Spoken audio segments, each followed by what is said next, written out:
भारत ने हमेशा से आलमी सतह पर पाकिस्तान की साख को मजरू करने की कोशिश की, मगर इसमें भारत को कामयाबी नसीब ना हो सकी और पाकिस्तान ने अपनी मजबूत और मुनज़्ज़म खारजा पॉलिसी के जरिए न सिर्फ भारतीय साजिशों को बेनकाब किया, बल्कि ये साबित कर दिया है कि पाकिस्तान पर लगाए जाने वाले भारतीय इल्जामात बेबुनियाद और मनगढ़ंत है। सानेहा समझौता एक्सप्रेस को ही लीजिए।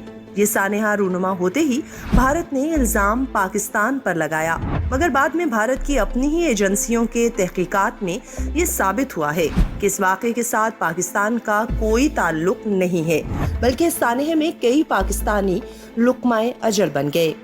सानेहा समझौता एक्सप्रेस को 16 बरस बीत गए, लेकिन मुतासिरीन को अब तक इंसाफ ना मिल सका। भारतीय खुफिया एजेंसी रॉ ने 10 भारतीय शहरियों समेत 68 बेगुनाह अफराद को रियासती दहशतगर्दी का शिकार बना दिया।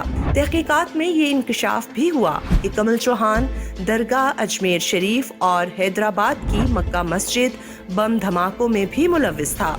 इब्तदा में इन हमलों में भी पाकिस्तान को मोरूदे इल्जाम ठहराया गया, लेकिन बाद में हिंदू इंतहा पसंदों ने अपने मुलव्विस होने का अलल ऐलान एतराफ कर लिया।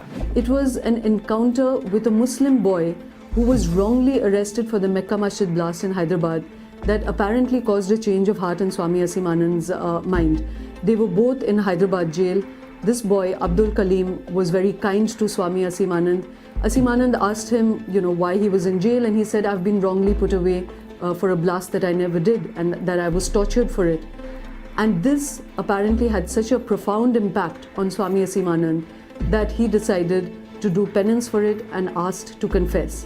मेरे ख्याल में जो भी कुछ लोगों ने सोचा हो या इशारा किया हो या उंगली दिखाया हो, अब 100% हम मानते हैं कि ये जो स्वामी असीमानंद और इनके साथीगण थे जो कि आरएसएस से जुड़े हुए थे, उन्हीं लोगों ने समझौता एक्सप्रेस में बम विस्फोट किया। जो हिंदू मजहब से जुड़े हुए दहशतगर्द हैं, उनका हाथ था मक्का मस्जिद में, उनका हाथ था अजमेर शरीफ में और उनका हाथ मालेगांव में भी। पुलिस अफसर हेमंत करकरे की तहकीकात ने मुंबई हमलों की साजिश भी बेनकाब करते हुए इसे फ्रेंडली फायर करार दिया है। हमेशा जो स्टेप ली है वो पूरे कानून के दायरे पे ली है, अवेलेबल एविडेंस पे ली है। जब एक एविडेंस अवेलेबल हुआ है, सिर्फ एक ही पॉइंट पे नहीं, तो जब तक कुछ कॉरोबोरेशन नहीं मिला है, कुछ वेरिफिकेशन नहीं हुआ है, तब तक हमने आगे के स्टेप नहीं लिए। भारत ने पाकिस्तान मुखालिफ मीडिया मुहिम जोई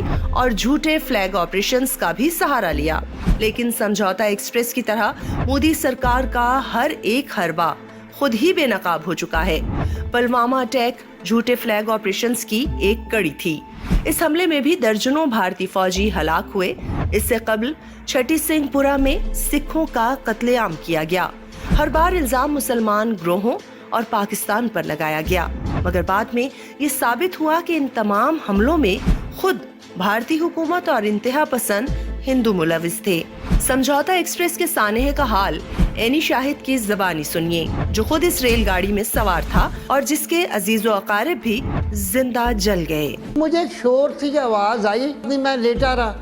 जब थोड़ी देर बाद मेरी आंख लगी तो मेरे से सांस नहीं लिया गया। वो कुंडी खोली और हवा ऑक्सीजन लगी और एकदम आग भड़की। तो मैं घबरा गए। अब मैं कूद के मैंने जनाब आवाजें दी अपने बच्चों को, आयशा हो बिलाल हो, आयशा हो बिलाल हो। मैं आंखों के आगे अंधेरा आ गया, मेरी औलाद चली गई। ओ भैया मेरे 5 बच्चे मर। मैं यूं ही पागल हो गया, शोर मचाता रहा। और जब उन्होंने हमें दिखाया तो वो इस हालत में थे कि मैं आपको अपनी जुबान से बता नहीं सकता। मेरी बेटी आयशा इतनी बुरी तरह जल गई थी कि उसका चेहरा, सिर वगैरह, बस मैं बता नहीं सकता आपको वो किस हालत में वो बच्ची मैंने देखी। हमें मरते दम तक वो आंखों में मंजर याद रहेगा। 2007 के वजीर आला गुजरात नरेंद्र मोदी अब भारत के वजीर आजम हैं। यूं मुल्क के साथ अब भारत के एटमी हथियार भी अब फाशिस्ट बीजेपी हुकूमत के हाथ में आ चुके हैं।